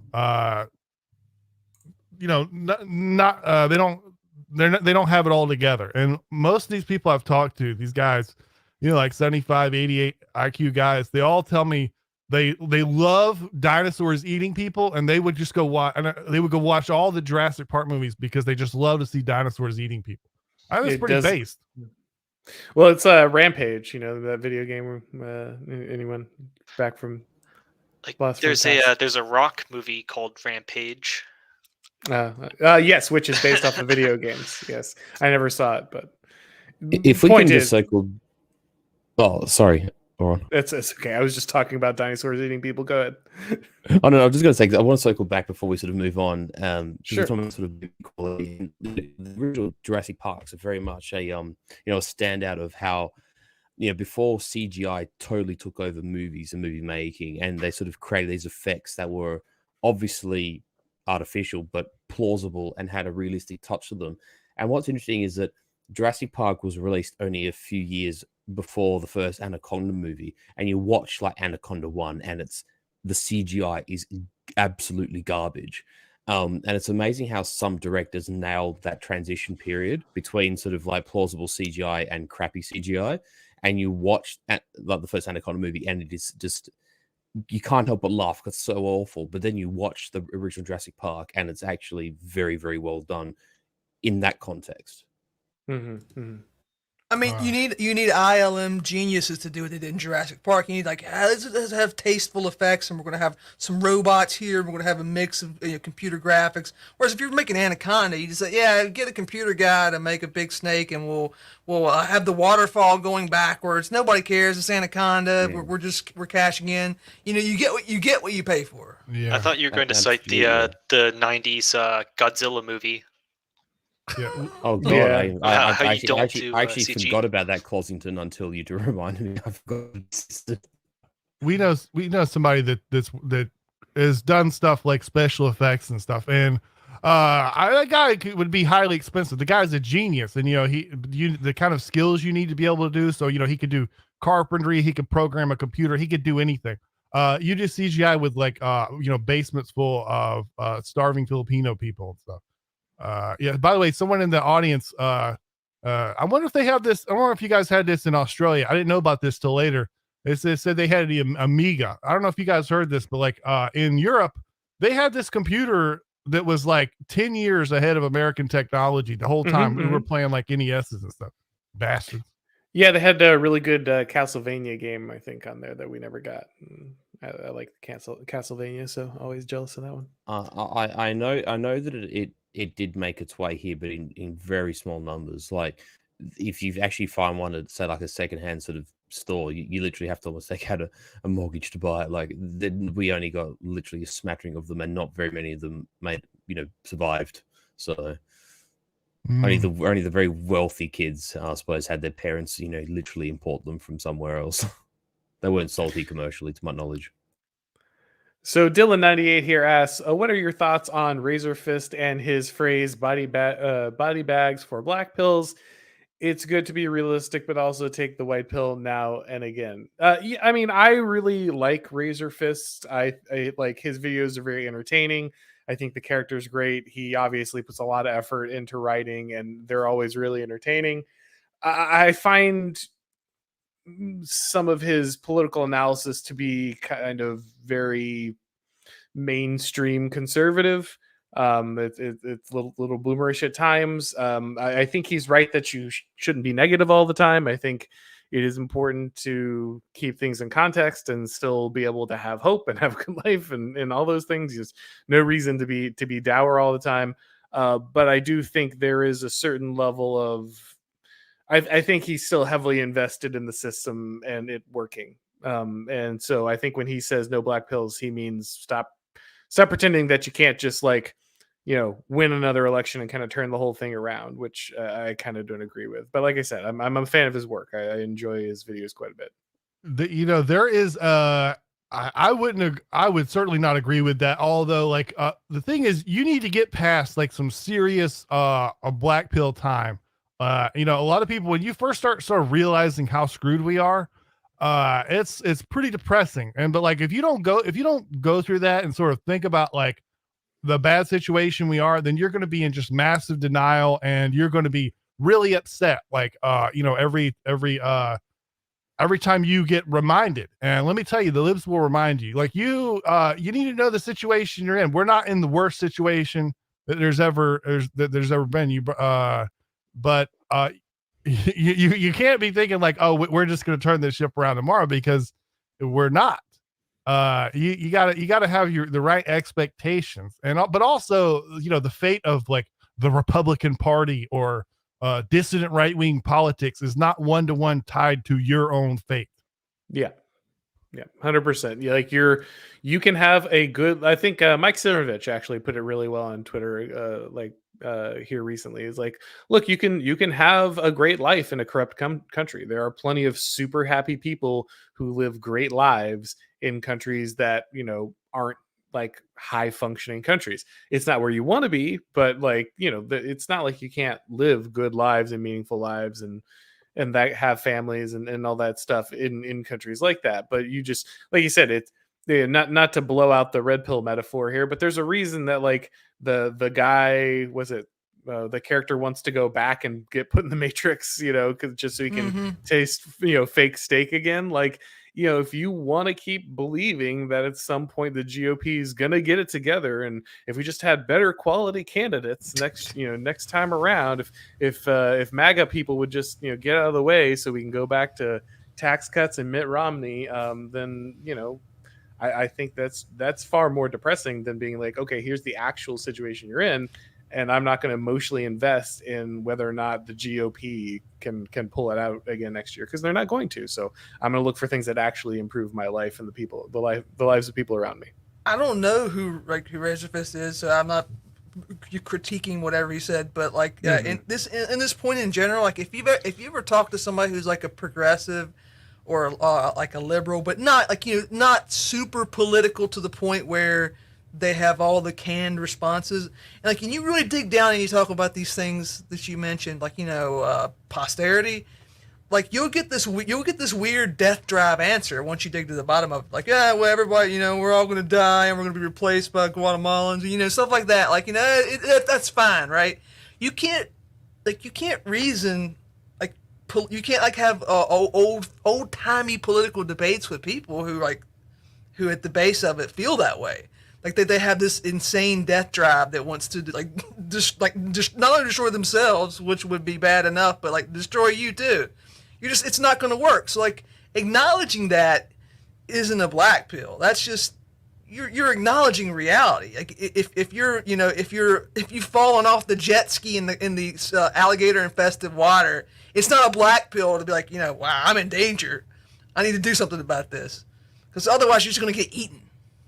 Yep, 100%. All right, Iron Duke here. Thank you very much for your donation, sir. Are diners still a thing in the U.S.? Yeah, 100%. There's local diners around me all over the place. You can get excellent food there. Less than there was, sadly, as with all mom and pop things, especially after the disease that will not be named. There many of those things had to shut down in that time, but they're still certainly a thing. Yo, shout out! Someone brought up Ultima 7 in the audience. Yeah, that game is based. Diners, yeah. I don't know the diner question. Well, first off, you can watch the Flavor Town guy, but I've heard the diner question Yankees will be like, if you bring up diners, you're like, your redneck ass doesn't know what a real diner is. I've heard that diners are a up north thing. They have special requirements for the diner, but I don't know. I was not aware that there was some kind of Yankee claim on the diners. Clossington, as our representative, what do you say? I have no clue what the claim on diners is. Okay, right. Like I think, like outside of the immediate like corridor from, let's just say like Washington D.C. to Boston, like there's a certain corridor where everything is just like strips and chains. But outside of that, yeah, you'll get healthy diners. Diners are doing just fine. What aren't doing fine are are um, just blue collar bars. Like those aren't doing very well at all. Like diners are doing just fine thanks to like DoorDash, but dive bars are dying out, man, and being replaced with foofy like craft places. It might be for the better, but I don't know. Something's dying. I think a big part of this is also like the death of the VFW. Like you used to always in every town you always had the dive VFW, because you always had enough guys who were coming back from Nam or something to keep it funded. And now that you don't have that large generation of veterans going forward, you're losing that crucial link in the in kind of the dive bar chain. I miss the red tablecloth local small business Italian restaurants. Those were my favorite. And I think I've been around the South and you don't see them like you used to. Yeah, I don't know. I feel like I guess you're right that I get more upscale Italian now. People trying to be fancy about it. Yeah, you don't get as many working class Italian places. Like I don't know where you're at, but we still have our low scale Italian joints up in Yankee Land. Well, we gotta have something going for you guys. It's too cold. Like we have Cheesecake Factory if we want to go for upscale Italian. Oh yeah, that's very, very fancy. All right, so General Sal here for $5. Thank you very much for your donation. We had Ned Kelly's, an Aussie themed steakhouse here in the Midwest. It was actually quite good, better than the clientele. I don't know. Haven't spent a lot of time in the Midwest. Anybody been to a Ned Kelly's? So somebody in the audience says "wop slop." Oof. Have any of you guys gone to Texas Roadhouse? Yes. Oh sure, yeah. Like so the like peanuts Furious, on the floor. I'm sorry. You get the peanuts on the floor. Mm-hmm.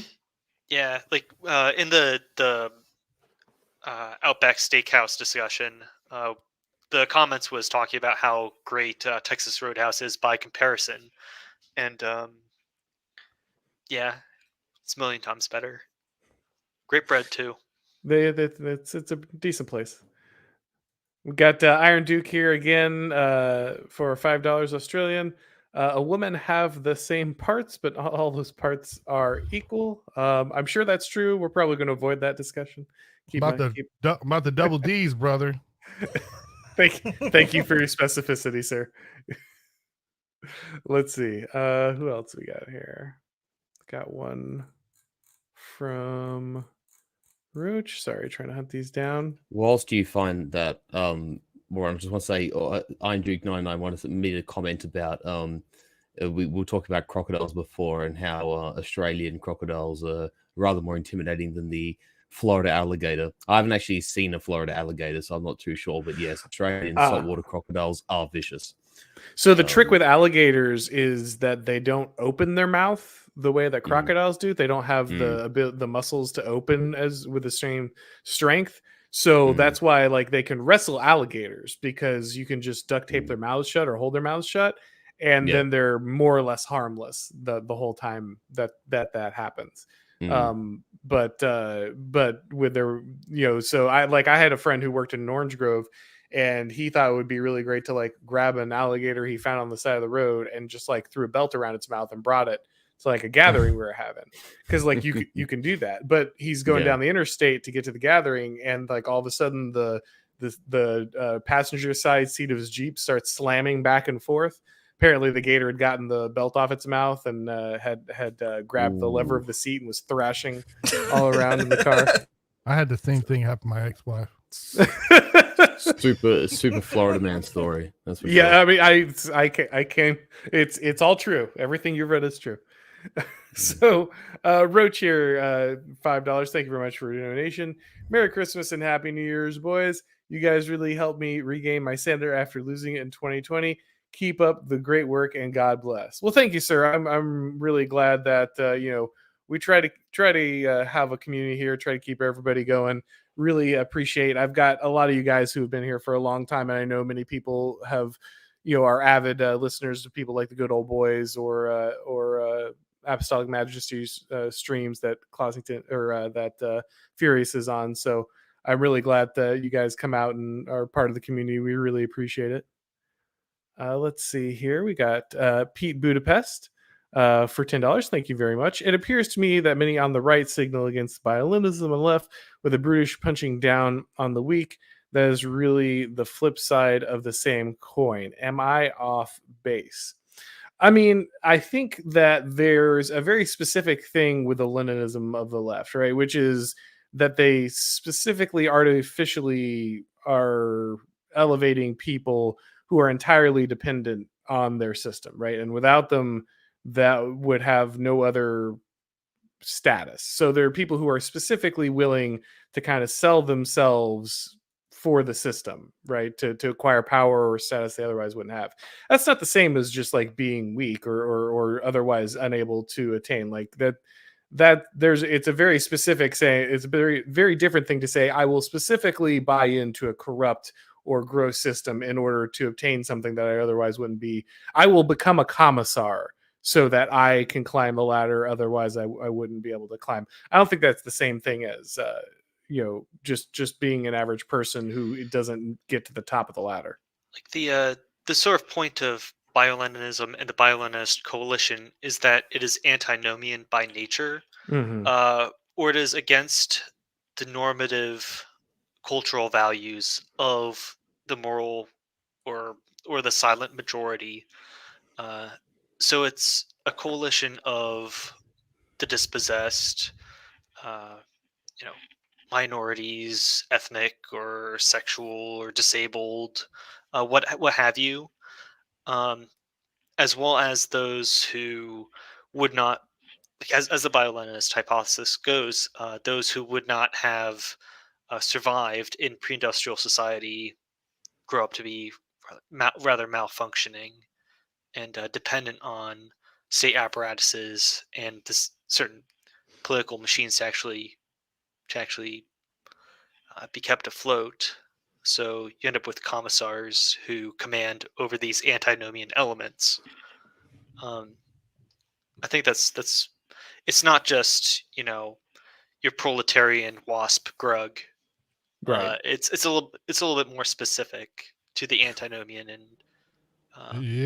outsiders. Blackjack in the audience brings up the civil rights patriot scheme. I don't know anything about Bioleninism, but that stuff that Auron was talking about, that's more right up my alley. So if you the way they get their money is basically telling this I'll say telling, but obviously it doesn't work like this, but telling the legislature, hey, you need to give us some tax money so we can fix things. And this is sort of like the military, like, hey, we need to fight a global war on terror. So you're going to need to tax people a lot and give us the money, and then we'll go do this, which they're just giving the money to themselves. This is like, in the old days, if you had someone in your family was legit retarded or something like that, people would your brother will watch him this weekend, and then he'll stay at grandma's house the next weekend.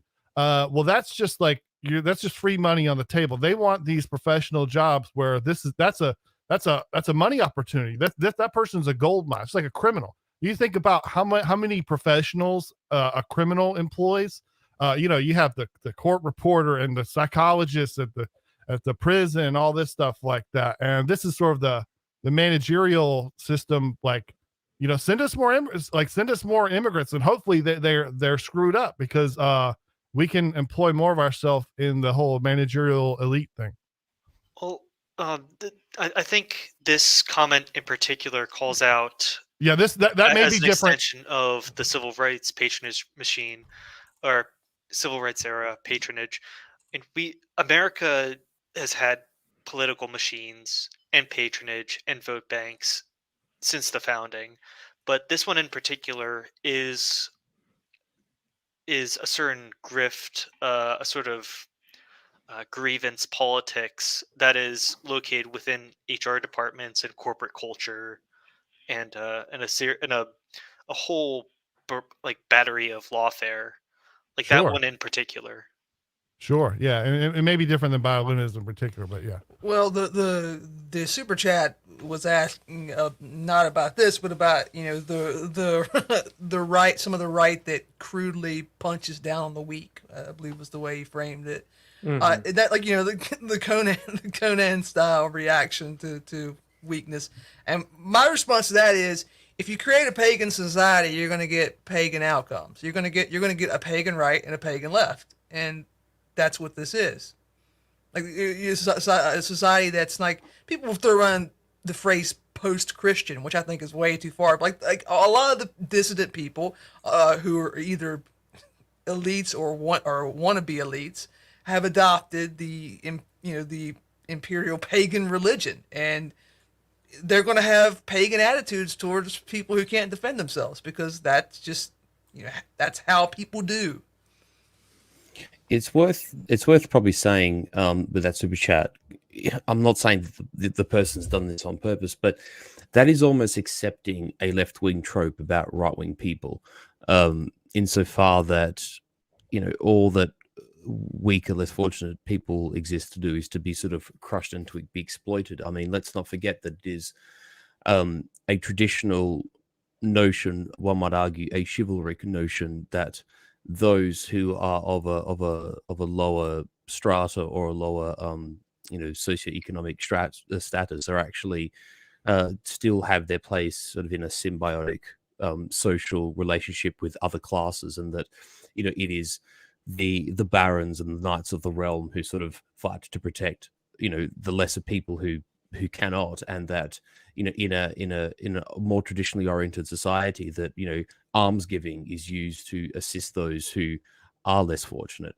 that that the church and means of charity exist as a supplementation to those who are on that scale. I think for us, it's a case of, for those of us on the right, so that we accept that these people exist, that we accept that a basic level of generosity, or a kind of this Christian notion of giving wholeheartedly, or giving for the genuine desire to help people to a point, is a fundamental part of how we see the world, one might say ethically, or as a matter of principle, whereas the left seek to empower the so-called spiteful mutants to act as an ideological transitory class, as I've said before on this channel. These sort of ideological shock troops, they enable the people with an axe to grind to they need the spiteful mutants to act as the meat grinder against the kulaks and against the Cossacks and the military aristocracy, or the old order, which were empowered. They become disempowered by people who have the axe to grind. And so, in fact, it is doubtlessly the left who thinks less of these people than us. And I think it plays into that left-wing trope that we think lesser than they do. And I don't think that's remotely true at all. History and the structure and function of Western societies, certainly in the in the feudal and post-feudal periods, don't reflect that at all. Absolutely. I'd like to say real quick, this is not really a conversation we can have under the civil rights regime, because sort of the idea that being weak or whatever, it gives you some sort of claim or whatever. But the idea that the left are the ones who who helped the weak and the right isn't. Well, that's bull. But by the way, the whole if you Exactly. want to be a strong man, one of the things that comes from that thing is strength and responsibility sort of go together. You're never going to see the left do that. But in terms of like the left worships, the left worships 6'5" celebrities, the Taylor Swifts and stuff. They engage in massive bullying and stuff like that. However, we have this whole civil rights thing, but I don't know. Maybe there's, but this is not really a conversation we can have under the civil rights regime, because we can't put strength with responsibility, because that's how you get the happy situation. Yeah, no, there's understanding that that duty and power go hand in hand is kind of what makes a good society. And that those that are provided for always have a certain duty. Those difficult conversations to have in our current scenario. All right, guys. Well, we've made our way through all of the super chats. So let's go ahead and do a little sign off here. Let people know where they can find you. If you've got anything exciting coming up or anything that you want to let people know about. Bog Beef and Mark, where can they find your work, and any big interviews coming up? Anything people should keep an eye out for?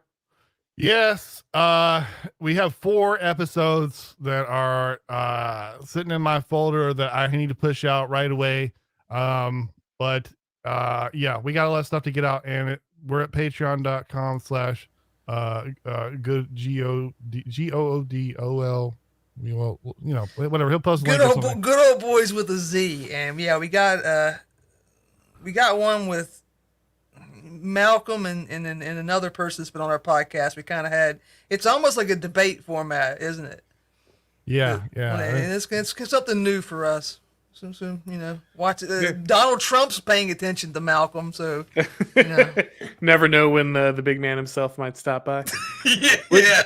He'll check to see if you bought his trading cards though, so you better make sure you have those handy. All right, Clossington, you got anything coming up? Are you doing things with the Old Glory Club?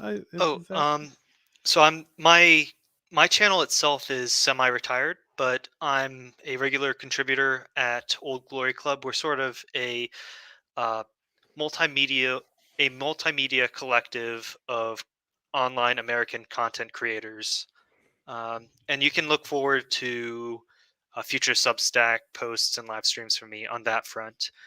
I also have a very thriving Telegram following at Punished Clossington, and I'm back on Twitter at ChossingStone1. So that's what I'm up to. All right, make sure you check him out there. And Furious, anything that you want to let people know about? Yeah. Unless I've got my I think you Australia'd your internet there for a second. Tell the kangaroo to readjust.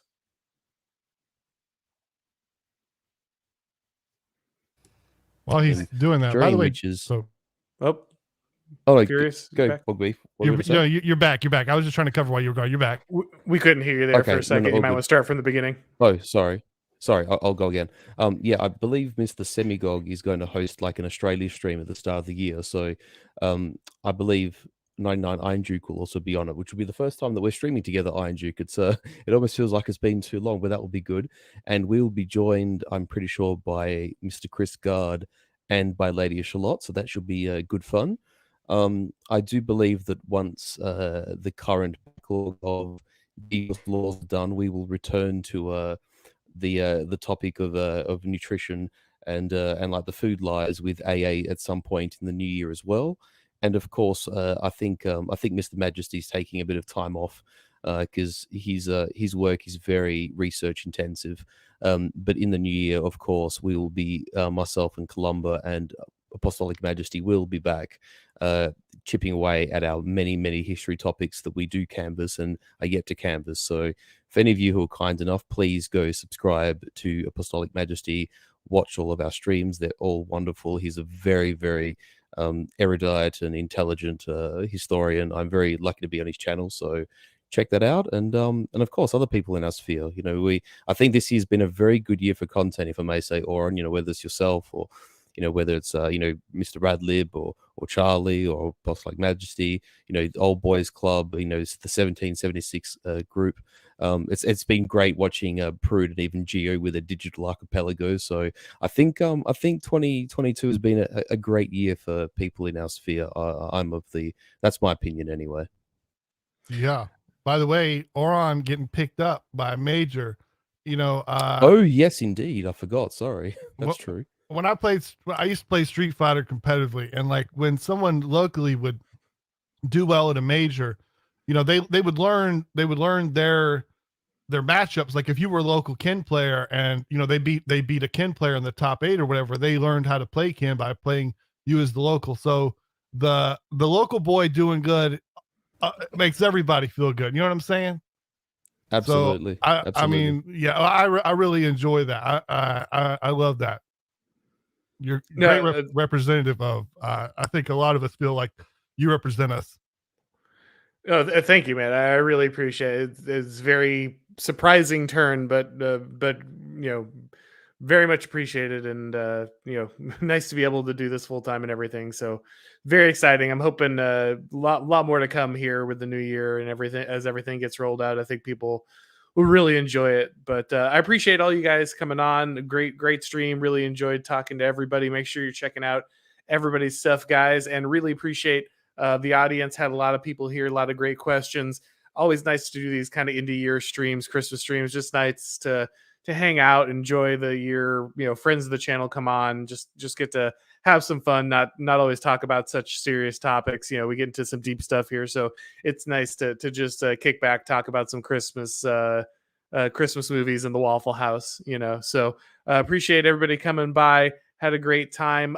If this is your first time here, of course, it would be weird for you to just be here for the Christmas special, but go ahead and subscribe. And if you guys haven't been listening on iTunes or Spotify or any of the major podcast platforms, you can get the audio only versions, the podcast versions of the show there. And if you do subscribe, if you could just go ahead and give a rating and a review, that really helps out. But all that said, guys, really appreciate you coming by. And as always, we'll talk to you next time. Merry Christmas and Happy New Year.